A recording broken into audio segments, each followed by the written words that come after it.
All right, what's up, everybody? Welcome to the Mortgage Coach weekly sales meeting every Tuesday, 9 o'clock.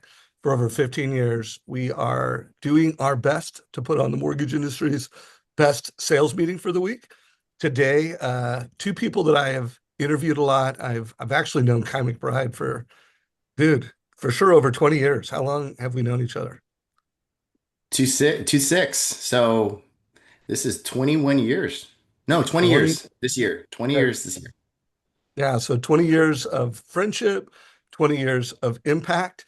Kai was truly one of the OG Mortgage Coach YouTube influencers back in the early days when I started this channel. And this is the first time that I've had you and Wally together. So good to see you, Kai. It's just coming home to family. It's been a fun journey. All the different versions of the mortgage coach, it's been fun. All the vision versions of the industry, the Yeah. market. And I do believe we're moving 2026 will be a year that will be talked about. It's a transformational year in the industry. We'll talk a little bit about that. And then Wally, again, congratulations not only as your success as a guy who's an operator, building a mortgage company, leading a team, building a coaching organizations, figuring out how to have a partnership with Kai McBride. Congratulations, my brother. Oh man, God's been great to me, Dave. I think it's been a blessing and a half to be around so many like influential, super talented people that care to invest in me. And Kai and you are two of those people I'm very grateful for.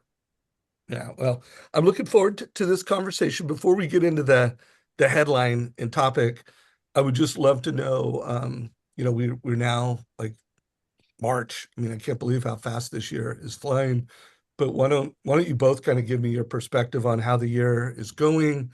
Uh, you know, Wally, why don't you go first? Just share your production for the year so far and what your goals are. And then Kai, you can kind of take the role of an industry coach. I mean, you both talk to a lot of loan officers and coach, but let's almost like Wally, you're the operator, Kai, you're the coach. Let's talk about how we're doing. So Wally, how we doing? Yeah, so through January, February, it's just the first 2 months of the year, we 36 million. And so it's definitely a great start. I think it was like 14 and 21 million. Right, that's 35 million. And the first 2 months of the year. And so far right now for the month of March, we have 38 million turned in for the month of March. So Whoa, let's yeah, go. I know, right? So totally pumped, totally excited. That's going awesome. And it's the partnership with Kai is probably majority of my week. I probably spend maybe 5 hours a week on origination, maybe 10 to 15 hours a week on growing the mortgage company and that leadership role that I'm in. And then simply the other probably 20 hours or so a week is partnering with Kai and building up 24/7 mindset. Right on, right on. And what are your production goals for the year as a team leader? It's interesting. We've had such a great start, and the team is ramping up to where, they are the ones setting up their production goal. Their number in their minds 400 million this year, from 200 million last year, and I can see the possibility of doing that. Am I going to put that out there? I think going from 200 million to 300 million in 2026 is pretty freaking That would be monumental. winning. That would be winning Be a for win. sure. That'd be a win. So trying to convince them, let's sandbag it a little bit. Let's go for 300 million. If we hit the 400 million, cool. That's awesome. But I don't know, man. 400 million is a big number. It is. Well, great. And by the way, anyone listening to this right now, if you want to ask questions, get them, put them in here. We'll have time to get to them. Kai, how is the industry doing? How are, the coaching clients that you're helping, how are they doing? I feel like the industry now is an industry of opposing forces, right? Where we have a lot of momentum, I believe, compared to some years. I think that I think people are energized to make 2026 a good year. There's a lot of really great strategies. One of the reasons why I partner with Wally is that I mean, Wally walks the walk. For him to do 194 million last year, it's real strategies. But we also have opposing forces in the industry too, where we want to implement a lot of things, but we run into, let's say, issues with structure, issues with time management, things like that. And that's really where I've been working on as a coach because we can't install all of these great things if we can't get people organized, we can't get people out of their own way. The other thing that is a real theme is that even though agents are the crux of our business, it's also the opposing force of like, what if it wasn't, right? And so we looked at the trends in the last couple of years with social media. We looked at direct to consumer. But again, why did I partner with Wally? There's a complete blue ocean of wealth partners that we can work with that are easier to work with. They're nicer to us, and they actually provide us a lot better leads that are highly qualified, high asset, high FICO score. And so those are the two biggest themes. I think it's a little bit of realtor fatigue. And again, I know what works. Everybody's going to talk about basics, but remember, basics got us here. It's not necessarily going to get us there. And I think there's just a little bit of fatigue in pounding realtors and cold calling realtors all the time.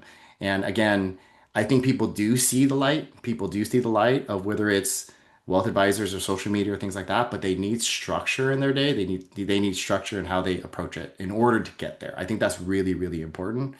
And another thing is Wally's book is 24/7 mindset because you know me, Dave, I'm a big believer in autonomy.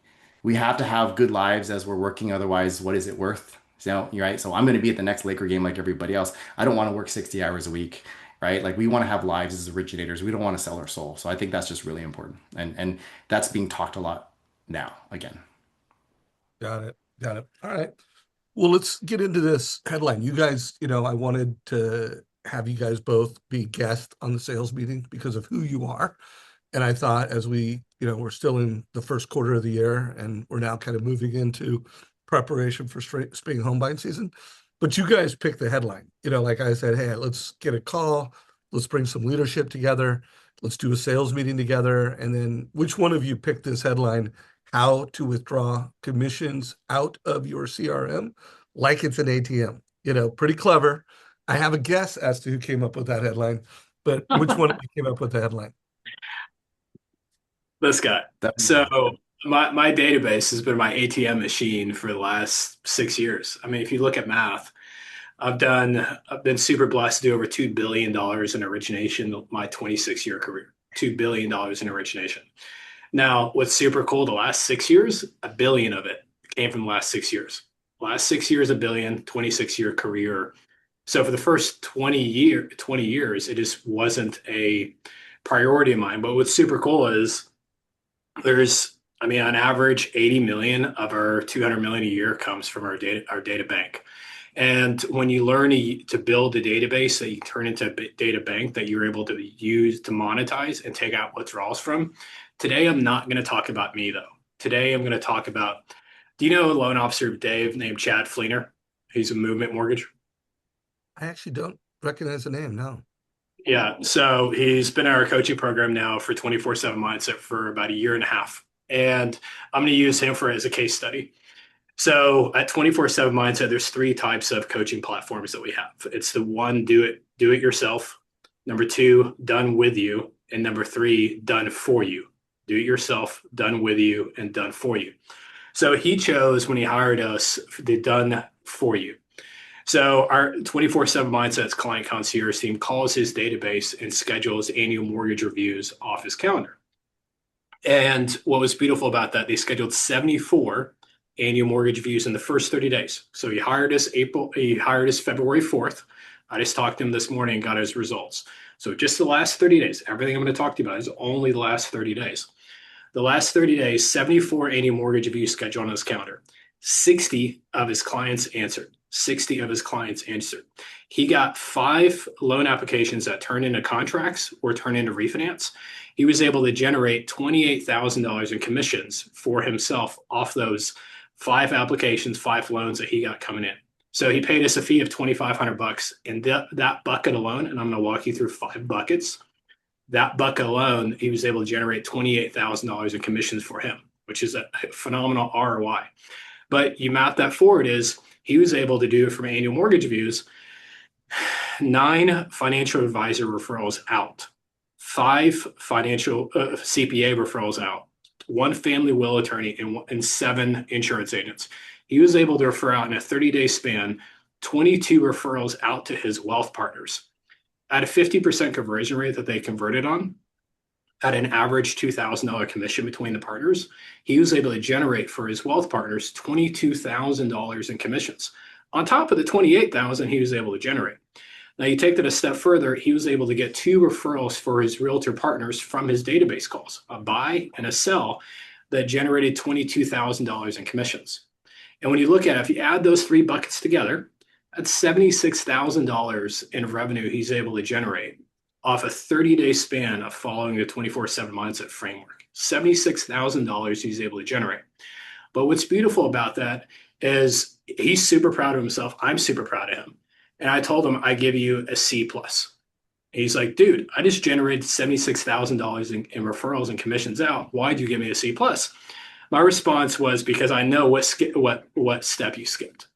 I said you skipped the Friday call, which is the accountability call to your wealth partners, because bucket number 4 of you getting back is how many referrals you got back from your wealth partners that you turned around and referred to your realtors. And when you look at that, I bet, I mean, a great case study. I bet we probably have on the Mortgage Coach show, maybe the next 3 to 6 months. I bet I can get him over $100,000 a month in revenue generated just from 30 days worth of annual mortgage views. And I think that's where loan officers need to understand. It has nothing to do with your database being a 2% rate. It has nothing to do with your database not needing to refinance them. There's so many opportunities in your data bank that if you can learn how to monetize your data bank, you can refer out tens of hundreds of thousands of dollars on a monthly basis to your wealth partners. Kai, anything you want to add to that? Yeah, I think that when people think about calling their database, you're looking for mortgage opportunities. The problem with looking for mortgage opportunities, that's 10% of the time at best, 10% of the time at best. I mean, you call 100 people, you do a great job at it. I mean, how many people have called their database and 9 out of 10 calls? It's like, great, we reconnected, but nothing came out of that. And so instead of, this is what Caleb did when I met Caleb, who is the client concierge for Wally. He was like, I'm spending a lot of time just having conversations and I'm not getting anything out of conversations. And then what happens is loan officers, they run out of database. I've heard this a lot too. Well, I have 1,000 people on my database and I called them all. Well, that's because out of 1,000 people, there's only 100 opportunities at best. And so what if there was opportunity out of the 900 that you don't see opportunity? And the reason why we don't see opportunity is that we're always looking for mortgage opportunities, real estate opportunities. But if we were to look for opportunities to help these consumers in other parts of their lives, that we actually refer them out to wealth partners, then we create very high value relationships with our wealth partners, and they refer us back. And so for those of you that have always been trying to break that mold of how do I work with wealth partners, if you want leads, you got to give leads. And that's our philosophy. And so we partner with a lot of wealth partners by finding these opportunities for them. And, Wally knows this ratio. For every 2 that we send out, we get 1 back. And now that puts us in a good position because we're getting more opportunity out of the time. And here's why I say all of this, because what I said in the very beginning is that loan officers are at a crossroads. They want to do more business, but they don't want to add more time. But look, you're already talking to borrowers. You're already calling your database. What if we're able to find more opportunity at the same call? What percentage of loan officers you think are actually calling their database? Well, it's very, very low, but here's Yeah, why. yeah, not Yeah, enough loan correct. Not officers are enough. actively calling their database. Let's go. Well, and here's the problem. So if you call your database, you're only looking for mortgage opportunities, you're only going to get opportunity 1 out of 10 times. But if you did it right and you look for other opportunities, you can get an opportunity 10 out of 10 times. Here's why loan officers don't call their database. Who wants to call your database and get a 0 9 out of 10 times? But if we can show a loan officer how to get an opportunity 10 out of 10 times, they're going to want to call their database. And so there has to be a reward on the other side as well, too. It's not just like, I'm going to work really hard. I don't want to work this hard for this reward. I want to work this hard, not just for this reward, but for like this reward, right? And if we can show them that system, they're actually going to want to call their database. And that's the thing. It's like, it doesn't actually take more time. You're just, what my analogy is? If you go back to like the early 80s, and let's say, Dave, you owned a McDonald's, I'd walk in, you'd say, welcome to McDonald's. And then I say, yeah, great. I'd like a Big Mac. You'd ring in a Big Mac. Well, what did they change about that? Now they say, would you like fries with that? Would you like a meal with that? So you're actually doubling your revenue at the same point of sale. And that's what we're doing. We're doubling our revenue at the same point of sale by upselling and providing value in other ways. And it makes our database so much more valuable, makes us so much more valuable partners. And in the same amount of time that you're already doing. And that's the key that I look at as a coach, because trust me, you can give me like the best strategy and I'm gonna hear loan officers bitch, oh, that's just gonna take more time. No, it doesn't. Like you're already doing these things, right? I've got to find a way for you to make money in the same amount of time, or else I know this as a coach, you're not going to do it. And I think that's one of the significant things about this, approaching it this way. Cool. Well, So go ahead, Wally. I also think like when a loan officer shows me I don't have time, and what Kai said, I said, okay, let me get this straight. When you get an application, do you call the client to verify their financials? Yes, I call, confirm their social, their birthday, where they live. The same thing that Todd Duncan taught me years ago, the high trust interview. You're going through the application. I mean, Ryan Grant calls it the dreams and goals call. You're going through the application. You work at ABC Place. You make this much. This is what your debt to income ratio is. This is what your buying power. And I said, just add one small step. When you look at your assets, hey, you bank a Bank of America. You have $200,000 of bank, but the application is incomplete. The section where it says cash value life insurance shows zero. How much do you have in cash value life insurance, Dave? Oh, well, I don't have cash value life insurance. I've got life insurance through Fidelity. Okay, well, time out. So I'm with Northwestern Mutual. My life insurance policy pays me 5% on tax free. So it pays me actually money while I'm alive, not just pays my family while I die. Boom, I got a referral out to your financial advisor. I got a referral out to an FA. How much more time did that really take? Or if Dave tells me, yeah, I've got $300,000 in my cash value life insurance, I'm like, holy moly, that is flipping awesome. What do you rate your financial advisor 1 to 10? Oh, a 12 out of 10. Oh my God, I help hundreds of families, Dave. Can you do me a favor? Put me and your financial advisor on an email introducing us. I want to refer my clients to your financial advisor, and maybe they might give you a discount on their service. That took 14 flipping seconds. It's just a mindset shift of not a loan officer not leaving so much on the table. It does not take more time. So let's It is a turn. mindset. Go ahead. Oh, go ahead. Go ahead, Kai. Oh, I said it is definitely a mindset shift because we're so blinders on, and I do loans, and I do loans. And that's definitely something that I think is going to separate the people that are really the best producers, is that they don't see themselves as just loan officers. They're not looking at rate, they're not trying to cut costs. They're out there trying to provide value and creating true partnerships and understanding that these other professionals are there to work with, because they play a big part in our borrowers affording and having the lifestyle that we want. And so why are we always looking to agents for these partnerships when we have tax strategists, CPAs, financial advisors, life insurance agents, family will attorneys, trust attorneys, estate planning attorneys, insurance agents? There's so many more people that we can partner with and diversify. And again, they tend to refer us business with higher FICO, higher income, higher assets as well too.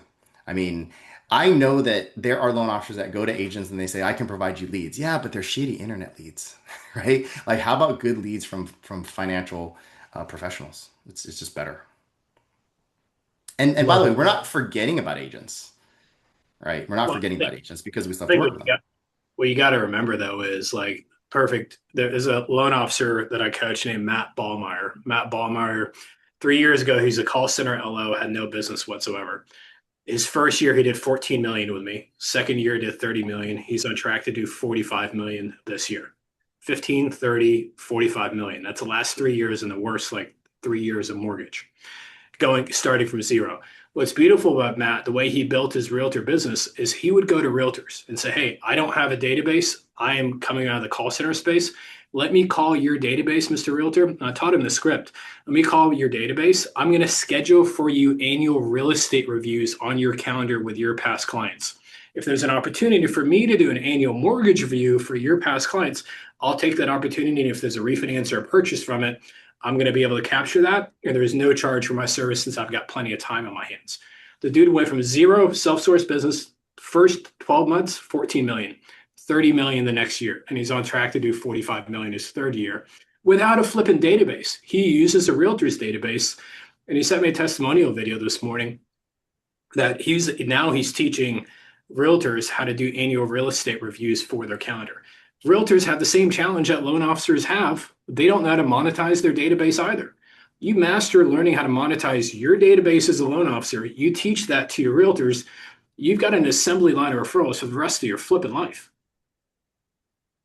So, so I think you guys have made a case that loan officers should be calling their database.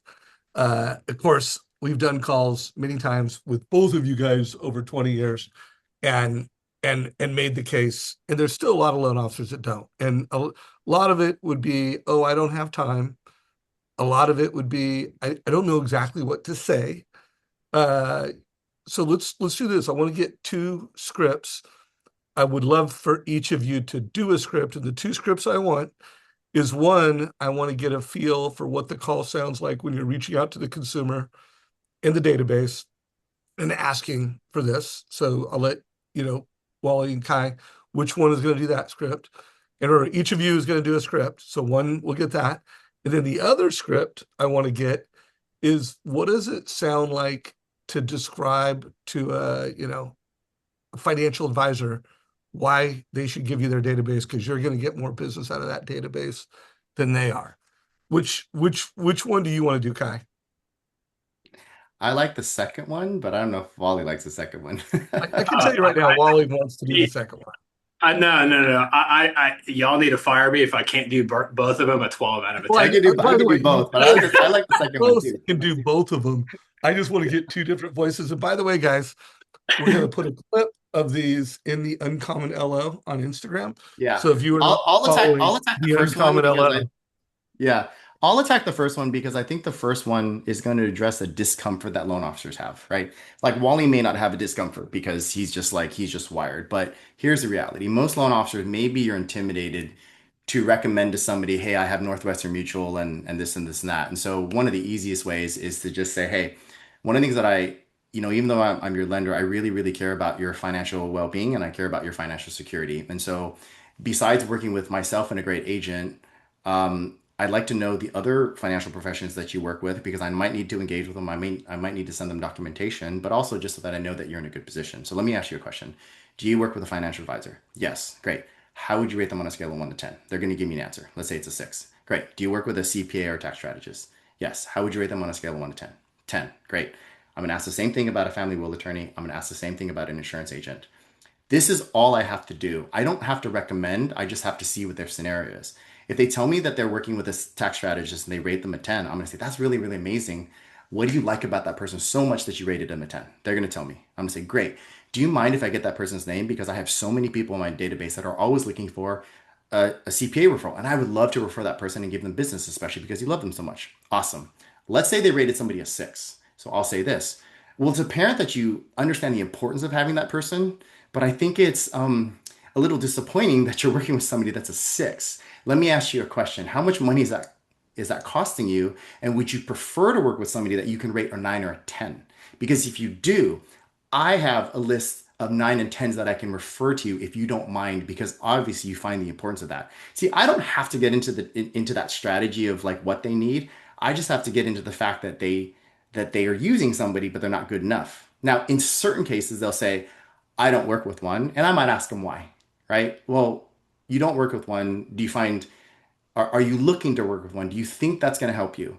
Most of the time, they're going to say yes. Okay. Now, if they say, well, not right now, because I legitimately know people that say, well, I don't have any kids, I don't have a family, why do I need life insurance?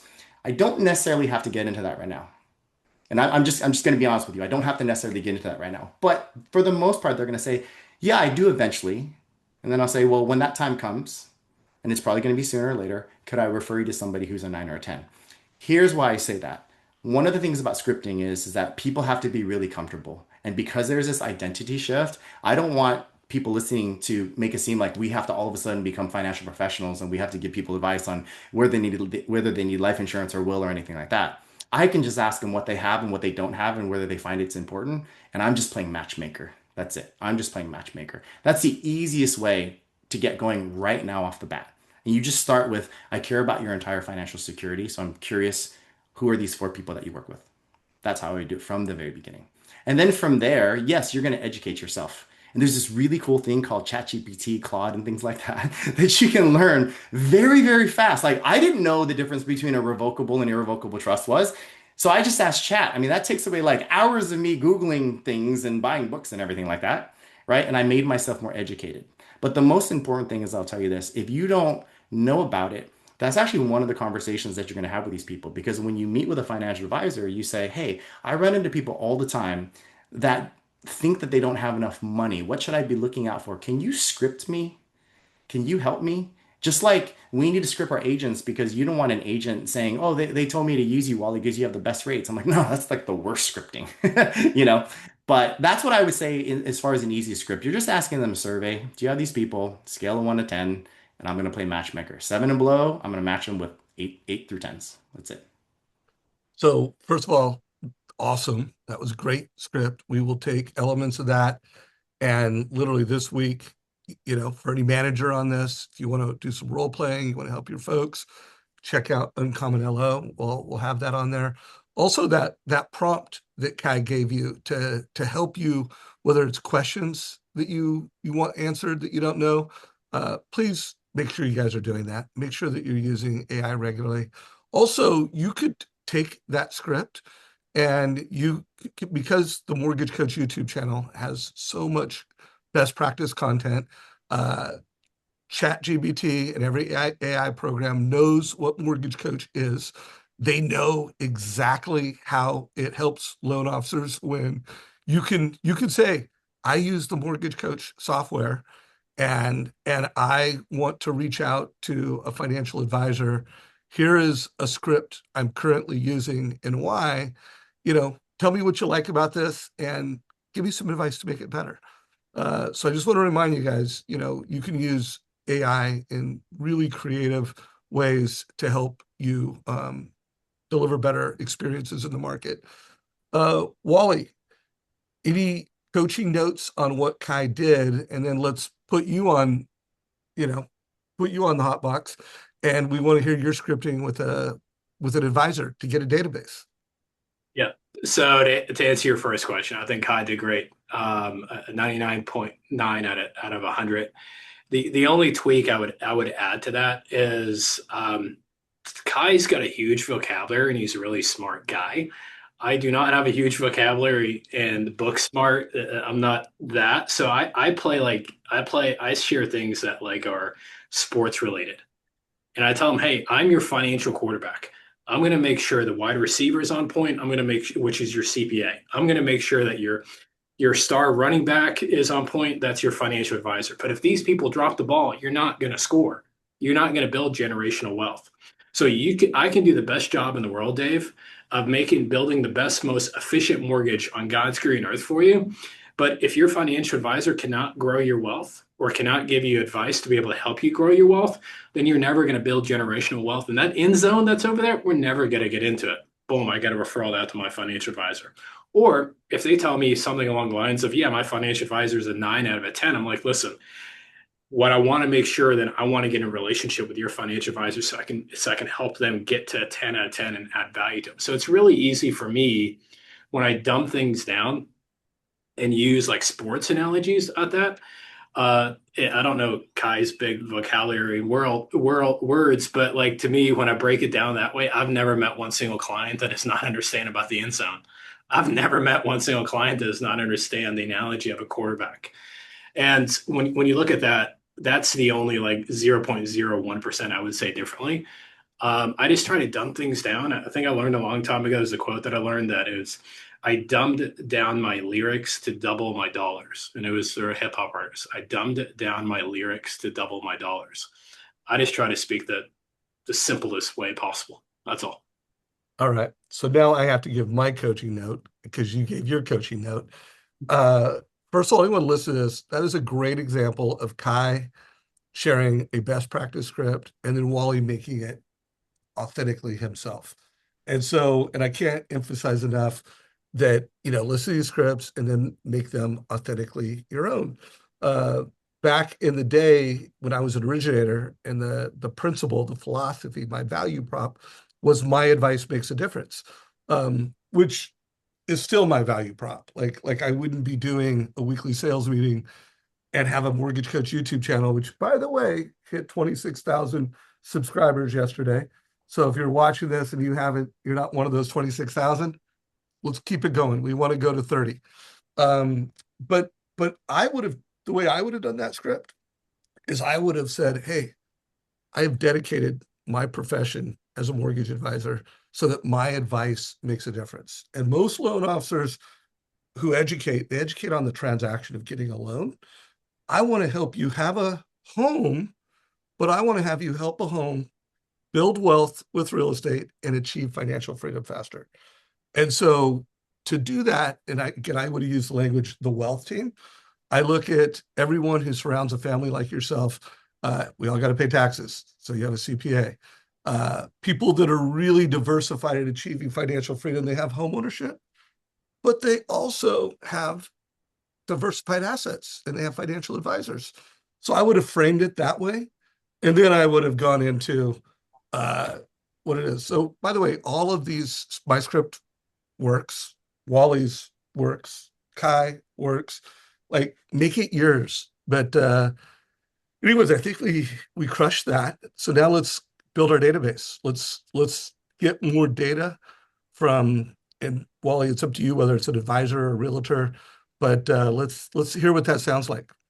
No, I mean, there's four partners that we focus on: financial advisors, CPAs, family will attorneys, and insurance agents. Financial advisors are going to be the hardest. And let's tackle the hardest. All right. So I hope you've read this book. If not, I highly recommend it. There's a great book by Gary Keller and Jay Papasan called The One Thing. And the One Thing book teaches an analogy that says, what is the one thing such by doing it makes everything else easy or unnecessary? What is the one thing such by doing it makes everything else easy or unnecessary? Another great one's called Pitch Anything. So when I've read those two books, I built a model to take the hardest, because the reason why a financial advisor is the hardest person to be able to get their database is because all the compliance. So they've got to, they're never, ever, ever going to send you an email like an insurance agent with, here's my Excel sheet of my database. They're never going to do that. I've never met one financial advisor and you get so much red tape. So I looked at it as, okay, let's take Chad Fleener for a perfect example that he shared earlier. When he said he sent out in 30 days, he sent out 22 referrals to his wealth partners. 9 of those referrals went to his financial advisor. So from those 9, so you first thing what we learned from Khai earlier, Khai said to get referrals, you've got to give referrals. So the number one thing that most financial advisors massively respect is, or any referral partner, is you putting money in their pocket. If you don't put money in their pocket, then you don't deserve the right to be able to ask for a referral back.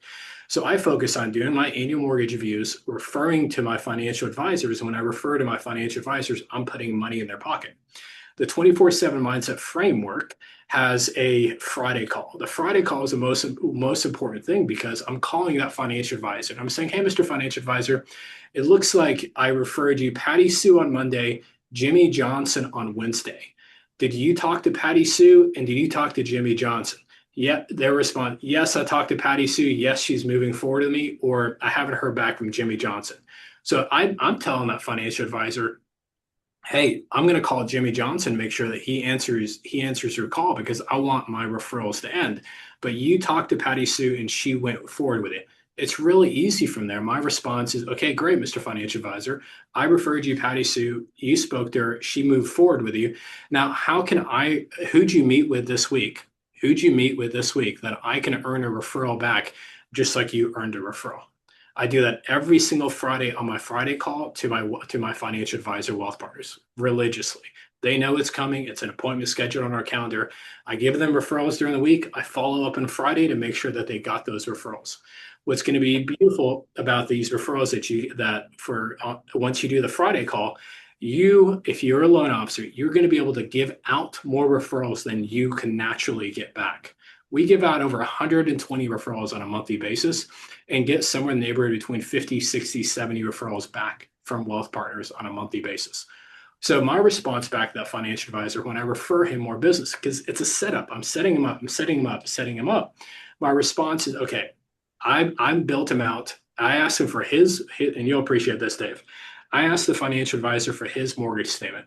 9 out of 10 times, they were telling me, you don't want that. I'm not going to refinance. My rate's 2-3%. I said, that's perfect. I want you to have a low interest rate. I build him a mortgage coach, a total cost analysis. I build him a HomeBot digest, and I schedule a time for me to grab a coffee with him and walk them through on my laptop, going through a mortgage coach, total cost analysis, and what we do for clients. Then I walk them through their specific HomeBot digest and walk them through how I would do a HomeBot digest call, which is an annual mortgage review with them.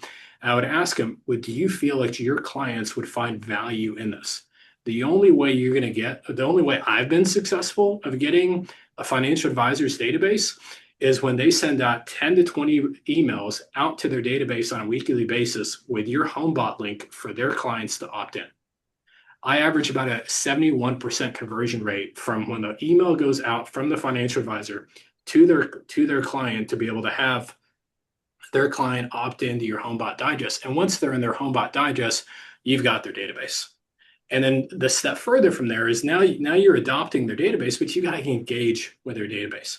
Then I'm reaching out doing the annual mortgage reviews with the financial advisor's HomeBot database. But most importantly, I'm saying, hey, I want to engage with your database, Mr. Financial Advisor. Why don't you and I do a video on a monthly basis that we send out to your database? You walking them through what's going on in the market for the stocks market, such of that nature. I'm going to walk them through what's going on in the housing market, and we'll send it out to your database. We'll set up a whole entire system for you through BombBomb. And now we got video emails going out to them. I take that same video email and I mark it and I through social media. Financial advisors are going to be the hardest. CPAs will email you over their database. Family will attorneys, probably the second hardest. Insurance agents will email you over their databases to get into HomeBot. But I use HomeBot as a tool. I first give them referrals because I'm not going to ask for a withdrawal before I've made a deposit. Number two, then I have the accountability calls on Friday. Then number three, then I get them excited about HomeBot and they send out to their database. Over time, if that financial advisor's got 200, 300 clients, but on a weekly basis, 10 to 20 of their clients get introduced to you through HomeBot. So financial advisors, Dave, are going to be the hardest to be able to get access to their database. But I built that 4-system process and it's works 71 out of 100% of the time. I love it. I love it. By the way, someone just sent me a text, called out that they haven't seen me in the OG Mortgage Coach shirt for a while. So it is back. And I just put a link. It's available for purchase for like $29 on the Win by Noon website. And I can't remember the exact percentage. I think it's 20% of the proceeds. Oh, no, all the proceeds from the Mortgage Coach shirt go to First Home IQ, the nonprofit. So guys, if you don't have one, get one ordered. Check it out. So we are almost in the fourth quarter of this call. We're about 5 minutes from the fourth quarter, and I've got a few other questions that aren't totally different, but a little bit different. But before we get to that, Wally and Khai, if they're a mortgage coach, so they're delivering a mortgage coach total cost analysis, so they're delivering financial freedom advice with price, so they're giving that. How do you weave that into the overall value proposition and story? I'm happy to share. Khai, do you want to share or do you want me to jump into it? Let's both of you Go go. ahead. You can both do it quickly. I mean, it's really simple to me. And so when I get an application, I'm going through. So a mortgage is not complicated. It's 5 steps. It's a lead to app. It's a high trust call. It's you send out the pre-approval letter, you get a contract, and you lock it in. It's not complicated. So after the pre-approval, when I present the options to them, I'm usually presenting 3 to 4 options with them. And then I call them and go through their total cost analysis with them. And as I'm going through the total cost analysis with them, they're pinpointing which option they want to go with. And my response is, hey, I want to make sure the mortgage that I'm building for you is actually adding on to the strategy that your financial advisor and your tax strategist and your CPA has for you. I don't want to take away from the effort that they've put in. So walk me through your financial advisor. What do you rate them 1 to 10? Because I want to reach out to your financial advisor, walk him through your total cost analysis and walk him through the option that you picked to make sure you and I are not missing anything and your financial advisor is super clear on it. boom, I get a referral right out the door to their financial advisor. Or if they say, hey, I don't have a financial advisor, I'm like, whoa, time out. I'm about to put you in a $500,000 mortgage. I can do the best mortgage for you possible. But if you don't have somebody helping you build generational wealth, then I need to be able to refer you to a financial advisor to win the game of wealth. And boom, I got a referral out the door to one of my financial advisors. So at the time, at the pre-approval process, I'm using the TCA. Thank you, Mortgage Coach. I'm using the TCA as my technology tool to get me in front of their CPA, to get me in front of their financial advisor, to get me in front of their family will attorney. And what's great about that is I've landed so many wealth partners post-closing of saying, of when I reach out to them, and let's just say you go into contract, I'm reaching out to financial advisor and I'm letting them know, hey, we have a mutual client. His name is John Smith. He chose this option on the total cost analysis. I want to make sure to, once we close and fund the mortgage, I want to come to your office, Mr. Financial Advisor, and walk you through the final closing disclosure so you know how much cash they put down, what their interest rate is, so you can do their annual financial review of them and budget with them. Boom, I'm setting up the meeting with a financial advisor post closing simply from the efforts that I did at pre-approval. Kai, how do you want to answer that? You remember when we first met, Dave? I said to you that I was pretty bold back then. Remember when I said, "Hey, Dave, like Mortgage Coach is a really cool point of sale tool, but it's a really great marketing and branding tool, right?" That's how we first met. And you're looking at me I like, "Who's this totally young kid just remember that. telling me this?" Right? So we created the mortgage marketing machine. What I love about Mortgage Coach is it brands us. Because see, without Mortgage Coach, I'm just seen as a lender that's going to throw rates. And so I want to use it as much as possible because that's what actually sets up that conversation. If I'm using Mortgage Coach to present not just the payments and points, but like interest accumulated, interest paid. That's the starting conversation for me to say, hey, listen, look at how much interest you paid. Your tax advisor has an interest in knowing that for their taxes. I want to know who they are. I want to contact them. You see the money that you're going to save, maybe you can reinvest that into a life insurance policy, into a wealth plan. So who is your financial advisor so that we can talk about that? You see the equity that you're growing over time? Remember, Dave, in 2006 when I used to do annual equity reviews and annual credit reviews? I I'm would just going do to say that your as a credit talking, review.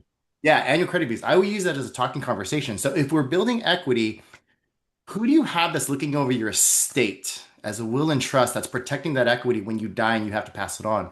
And so it's a great talking point. It sets up the branding for the conversation. Then it's a great talking point to introduce to those four people. Without that, it's just words and you're confusing people. But when you have something that is so concrete, that is so tangible, it opens up those conversations. And that's why I always felt that it was a great branding and marketing tool. And I would try to send it out every single month to everybody just to have a talking point. Love that. Yeah. And Kai is truly one of the first people in the Mortgage Coach YouTube channel. In the early days, we did a lot of training around the services that he'd create, the way that he would package those services, and then the way that he would distribute it and create awareness around these unique services. And by the way, what we were doing in 2006 was really innovative. And it's still just as innovative today.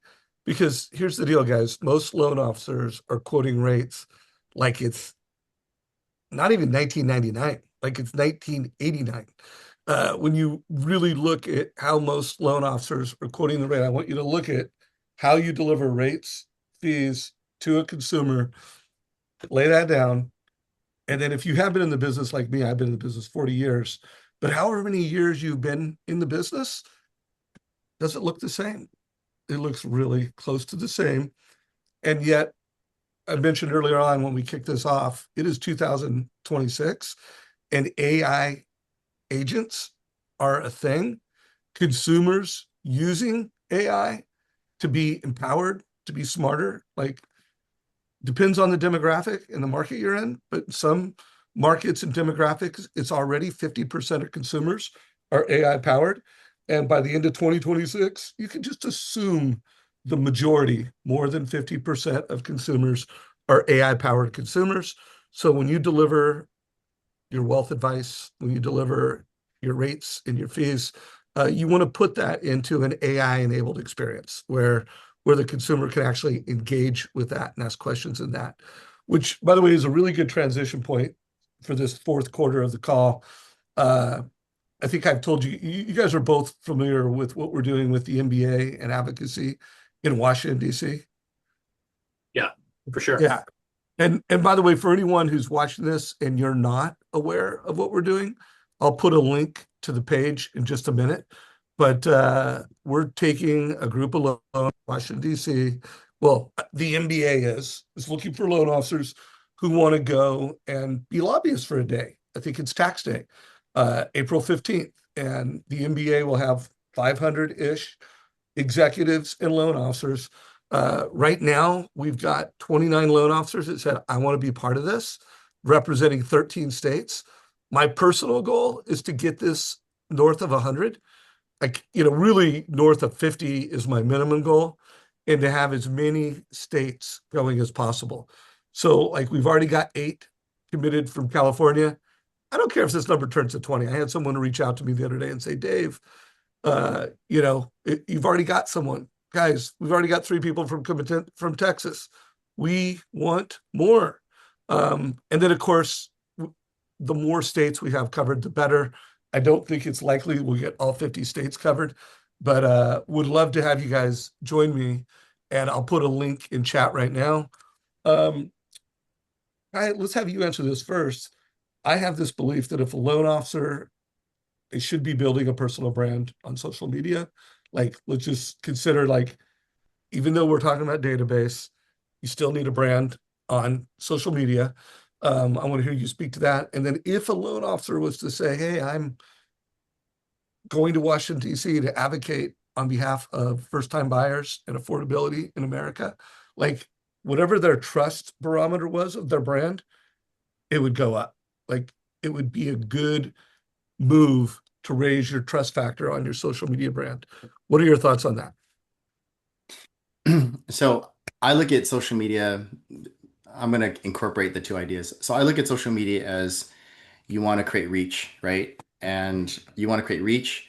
It's hard to create reach when your social media brand is only mortgages because you're only going to be relevant to somebody like 1/10 of the time. And I think what is important is that when you have a bigger financial interest in your consumer, you're going to hold interest more of the time. So I just bought a home 6 months later. I don't give a crap about your mortgage rate updates, but I might care that you might give me tips on why my asset that I just bought should be in a trust. I might care if you're going to tell me about tax savings. I might care about those things. And so what happens is you're going to get more eyeballs more of the time. You're going to get more exposure for yourself. Your brand's going to build. Then your trust level goes up. Then when you start to do these things like advocate for mortgage, people give more a shit about you because instead of you just advocating for you to make more money, they see you as somebody who's servicing consumers and looking out for their best interest, not just because you want to sell more loans, it's because you have a vested interest in their overall financial wealth and security. And so that's one of the reasons why I believe in this because it does make your brand more complete and more consumer driven than selfishly driven. And you'll get a lot more attention following you as well. Yeah, and think about what he just said. I like that. By the way, I think it's not just 1 out of 10. Like, I think it's less than that because Yeah. literally people get mortgages not yearly. You know, obviously there have been years where people have gotten multiple mortgages in a single year, but they went to in the twos. We're probably not going to have a lot of years like that in the future. But if you are a financial literacy, like, I'm here Yeah. to help you achieve financial freedom with real estate and for generations to come. Like, to me, the grand slam in America is owning a home with financial freedom. And if you have kids, helping them achieve homeownership probably in their 20s, not 40s, is the American dream. And so if you come across as someone that's an advocate of that grand slam in America, like, you're going to have a bigger brand. What are your thoughts on it, Wally? I mean, I made a post about it last night. A loan officer that works at Aspire with me, his name is Brian Phillips. He's been really active now on social. We've got a social media team at Aspire, and he picked up an $800,000 contract yesterday by literally somebody he's not spoken to that he did not even know that watches his Instagram reel, sent him a DM, and now he's pre-approved. He went under contract last night for $800,000 deal. When you look at it, we segment our database out or segment our volume out. The 38 million that I told you we've got turned in this month, 13 million of the 38 million came from the client concierge team scheduling appointments on the loan officer's calendar, but 6 million of that 38 million came from straight social media. That's DMs back from your clients. That's messages back from your clients. It's engagement with your past client database. All that's built off your personal brand. So you've got loan officers out there closing millions. No loan officer that's in our community, Travis, I made on that same post I made last night, he made a comment. He goes, dude, Travis, closed $42 million last year, all from Facebook and Instagram. Like, how flipping awesome is that? The difference is when you focus on a personal brand, you're using social media as a tool, not a toy, which is monumental. All right, guys, we're in the last 8 minutes. So first of all, anyone watching this live, you want to get in a quick question, put it in chat. I will keep an eye out for any last questions. If you asked a question earlier and I didn't answer it, let me know. Put it in chat just because we had so many AI notes. I can't keep track of all the comments and notes in chat. Let's kind of go into some closing thoughts on today. Khai, anything you want to make sure gets covered before we run out of time? There's a lot of, oh man, so many things to say. There's a lot of opportunity, and I want to remind people that there's a lot of opportunity that you can capture doing the things that you already do. That's the most important thing. And when you create those opportunities, leverage is key. The more leverage that you can create by helping consumers get to their goals, by helping your business partner get to their goals, you're going to be more valuable. And that's what's going to make people want to listen to you, meet with you, and work with you. But again, because I work with loan officers every single day, you don't have to find more time. You just need to add 15 seconds to every single conversation, right? And we're just wasting time. And we all saw Dan Martell at Ford, like how do I buy my time back? By having strategies that are more efficient with time. Love it. Wally, anything you want to make sure gets covered before we run out of time today? Yeah, I would just say if you want to add value to your borrowers, to your clients, to your referral partners, you have to become more valuable. To add value, you have to become more valuable. So how do you become more valuable? You actually have quality conversations instead of quantity conversations. And all we're teaching today and all we teach in our academy is that how to be the most valuable partner to any of your wealth partners, realtor partners, because you're adding value. But most importantly, how do you have quality conversations with your borrowers, referring them to wealth partners, receiving referrals back from wealth partners, helping them build generational wealth, instead of just calling them quantity conversations. Hey, your appraisal's in. Hey, the title work is in. Hey, the file's in underwriting. You're actually having meaningful conversations that allow the relationship to go deeper. And that's where you get a massive level on ROI back from your clients. So guys, as always, it's amazing having you both make time for this. I'm super grateful to you both for submitting videos for the Uncommon LO, the 20,000 followers. Like you both are like MVPs. You've created a lot of content in there. And then as coaches, you really help promote this mortgage coach mission. 2026. What do and Wally, why don't you go first on this and then Khai, back it up. Like it's moving fast. And I truly believe that if loan officers are not AI enabled, if loan officers are not delivering an AI enabled mortgage experience, like they're going to get left behind. And like this is the year to change. So one, Wally, do you agree like pivotal time to make change and start adopting and executing these best practices? I mean, I'm going to steal your quote. You said something that really resonated home with me. And it was brilliant how you said it. Hopefully I don't butcher it. But you had said that the AI is not going to replace the loan officer. The loan officers that use AI are going to replace the loan officers that don't use AI. And you follow it up with I'm answering your question with your answers. I follow it up with you follow it up with by saying if you focus on two things and only two things, owning your database and owning your zip code, you don't need to take over the world. And when you said that, focusing on AI, and then focus on your database and then focus on your zip code, you can do 20, 30, 50 million, $100 million a year in production without having to even have any kind of stress. The only thing I want to add on to what Wally just said, and I stand by that thought, although when I think of the modern loan officer, it's not sometimes just one zip code. It could be multiple zip codes, but I would push everybody on this call to, like, how big is your database? What is your number one zip code where you get business and you invest time? And is that enough to achieve your goals? Because sometimes I see people going wide with zip codes just to go wide, and not like what is your goal for business? And by the way, I see a lot of loan officers that have a big enough database that they don't even need anything else. Like, you can hit your goal, feed your family, achieve every financial goal you ever had, and just win your database. But yet you don't call your customers and do it. So I want you to be thoughtful, and then I want you to write down, like Jeremy Forcier. I guarantee Jeremy needs a couple more zip codes to do his volume. He lives in Sonoma County. Where he lives is populated, but he needs a couple zip codes.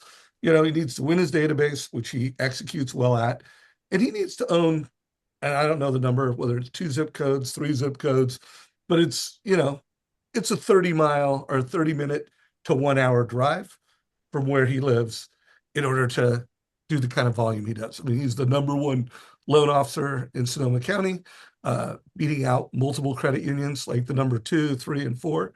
But he's got a strategy on that. Kai, what are your thoughts on this? This is an interesting question because I actually asked AI because I use it a lot. Tell me something incredibly special about me that you notice that I don't realize yet.